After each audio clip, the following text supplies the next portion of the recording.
অন্নপূর্ণা রান্নাঘরে নতুন আবার একটা ভিডিও নিয়ে চলে আসলাম। এই যে দেখো, আমগুলোকে ধুয়ে ভালো করে এই যে শুকনো ন্যাকড়া দিয়ে আমি মুছে নিচ্ছি, জানি এক ফোঁটাও জল না থাকে, কারণ জল থাকলে পুরো জিনিসটাই আমার নষ্ট হয়ে যাবে।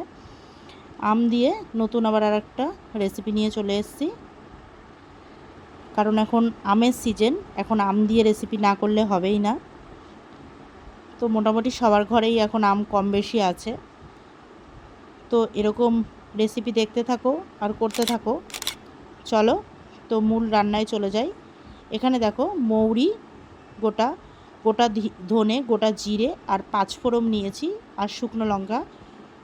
শুকনো কড়াইতে আমি ভালো করে এটা গরম হতে থাকুক, ততক্ষণ আমি আমগুলোকে কেটে নিই।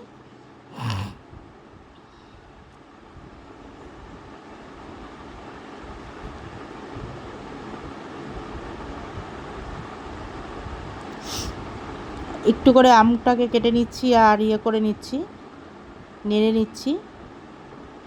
আমটা অর্ধেকের বেশি কাটা হয়ে গেছে।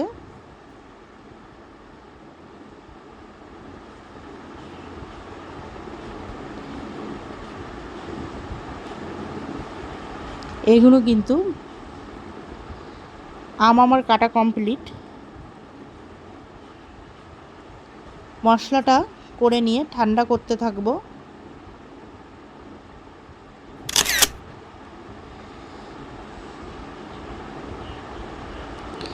ভালো করে মশলাটাকে গরম করে নিতে হবে। এই যে দেখো, একটু গ্যাসটা বাড়িয়ে দিয়েছি, মিডিয়ামে করে দিয়েছি, জানি মশলাটা ভালো করে ভাজা হয়।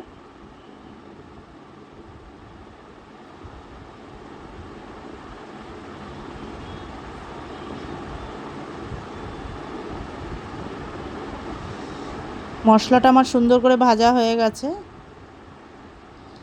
আমটাকে কিন্তু আমি একদিনের জন্য কেটে রোদ্দুর খাইয়ে নিয়েছি, মানে মশলাটা করে আমি ঠান্ডা করে গুঁড়োও করে নিয়েছি। আম কেটে রোদেও দেওয়া আসা হয়ে গেছে। এটা কিন্তু দুপুরের পর করছি। মশলা ফসলা আমি সব রেডি করে রেখেছিলাম, সারাদিন রোদ্দুর খাইয়ে নিয়েছি একবার। একদিনই ভালো করে রোদ্দুরটা খাইয়ে নিতে হবে ওকে। কাঁচা আমটাকে কোনো নুন হলুদ দেওয়া যাবে না এমনি।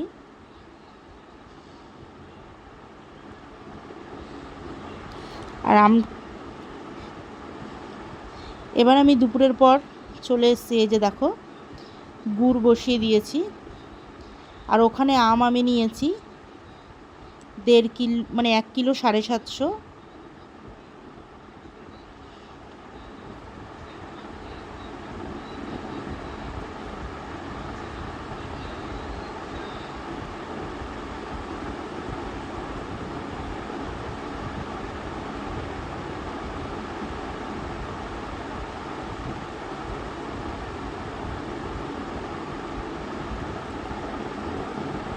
আর এখানে আমার গুড়ে একটু কম পড়ে গেছিলো প্রথম দিকে,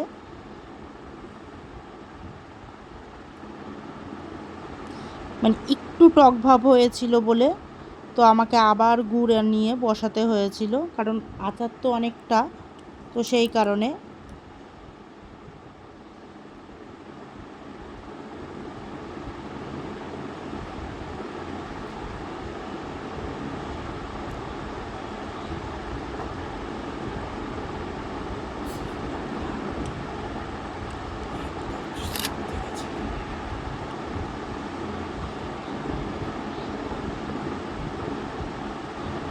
এখানে কিন্তু পরে আরও গুড় আমি দিয়েছি, দিয়ে যে দেখো জ্বালাচ্ছি, কিন্তু তাতেও কম পড়ে গেছে গুড়। এখানে মোটামুটি 1 কেজি গুড় মতন দেওয়া হয়েছে, তাতেও শর্ট পড়েছে, আরও গুড় লাগবে।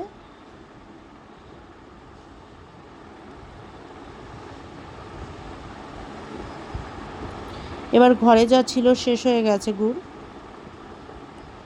এই যে দেখো, একদিনে রোদ খাইয়ে নিয়েছি, খাইয়ে আমগুলোকে ঠান্ডা করে নিয়েছি, তারপরে গুড়ের মধ্যে এই যে দিয়ে দিচ্ছি। আমটাকে দেওয়া মাত্রই দেখো আমগুলো কেমন ফুলে উঠবে, একটু চিমসে গেছে রোদ্দুরে দেওয়া মাত্র। এবার আঁচটাকে কিন্তু একদম মিডিয়ামে, একদম লোতে করে রান্নাটা করতে হবে, ভালো করে ওপর নিচ করে নাড়তে হবে। গুড়ের শিরায় যখন হবে এমনি ফুলে টোপা টোপা হয়ে যাবে, আবার চিমসেও যাবে।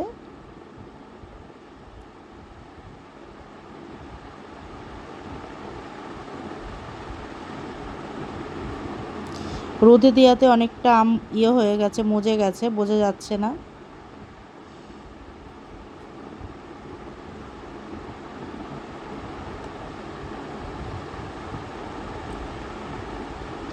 দিয়ে দিলাম বিট নুন।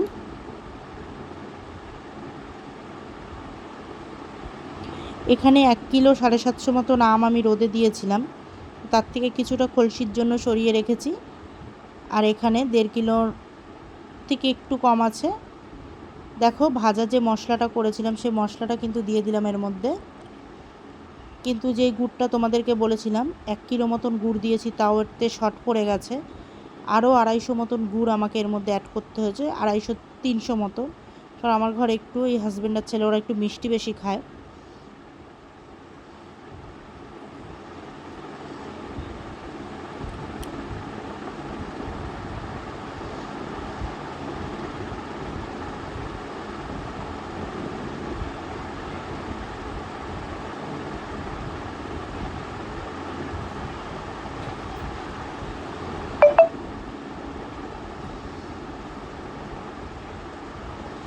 দেখতে পাচ্ছ কেমন বলক এসছে।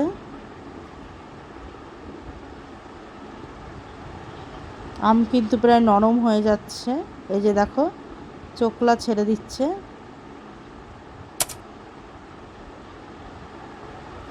আম কিন্তু আমার গুড় দিয়ে যে করা সেটা কিন্তু হয়ে গেছে। এই যে